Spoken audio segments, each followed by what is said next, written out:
expect man to become perfect as he walked upon this earth after the new birth. You cannot please God. You cannot walk with God. If you notice, God, amen, spoke to man.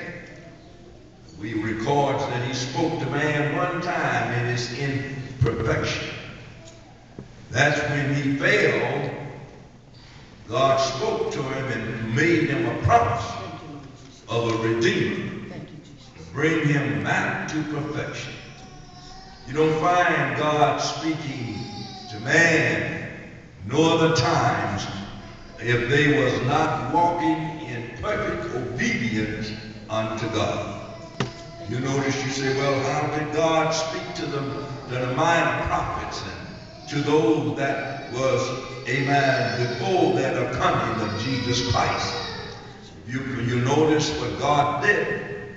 God made plans for man to fulfill in order for him to become that perfect specimen in order to communicate with him. Nothing that is impossible, that is imperfect, cannot communicate with God. God is a perfect God.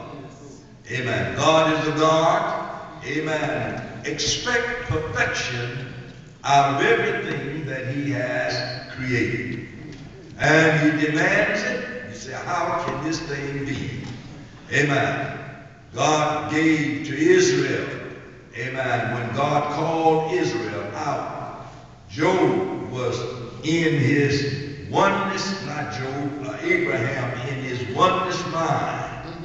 Amen. Abraham was not a bouncing ball jumping from one to another.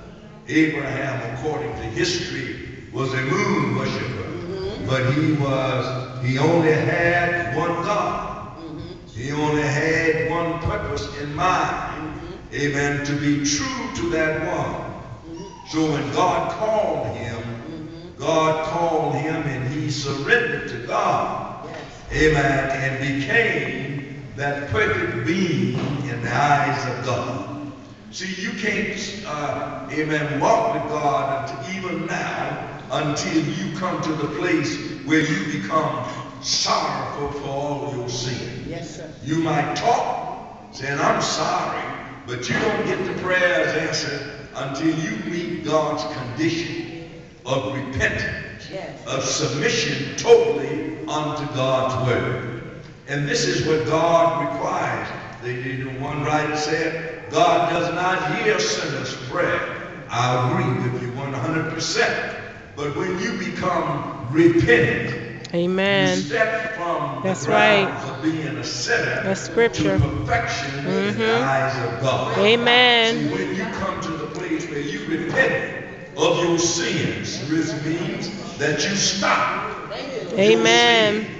That moment, God accepts you as All right, being a perfect being you preaching in now, his Bishop. presence. Amen. Then he can communicate with you. It's true. Very Amen. true. If you go along with me and listen That's to scripture. me today, you might be able to, if God, by the grace of God and the Holy Ghost, that you can be helped today to come to the place of perfection. Amen. You All notice right, Bishop. when God, amen, allows man the span to repent, which makes him turn from his ungodly ways.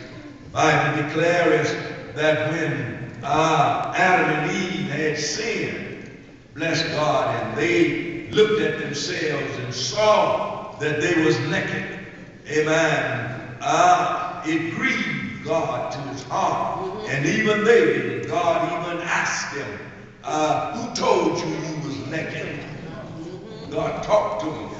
Who told you you was naked? Yes. They were so ashamed, amen, of what they saw. See, that's why you say sometimes clothes cover up a whole lot of things.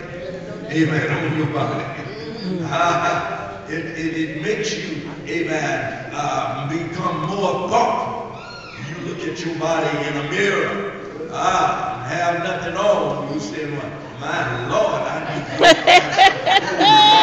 Amen. Cover cover up some things so I can't see it. See, these are the things. See, you got to have room in your heart for God. And you got to make room in your heart. Amen. And this is what God done. Now, when God allowed Adam and Eve to see themselves, the Bible said they sewed fig leaves together to cover up their nakedness.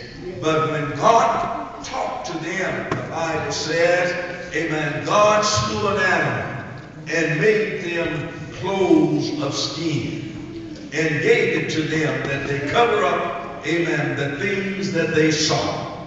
And they didn't like what they saw. See, it's something about you and I. We can look at each other, but it's something about when the Spirit of the Holy Ghost abides in the heart of a man, it changes his countenance. Yes. It changes what you look on. That's right. It changes your attitude and your motivation that is found in your heart. The Bible declares that when God did that, in the 15th chapter, in the 3rd chapter of the book of Genesis, around the 15th verse, amen, God promised Adam and Eve a redeemer.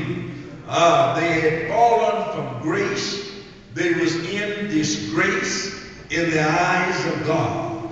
And God restored, amen, unto them his promise that a redeemer that to bring them back to the place of perfection would be given unto them.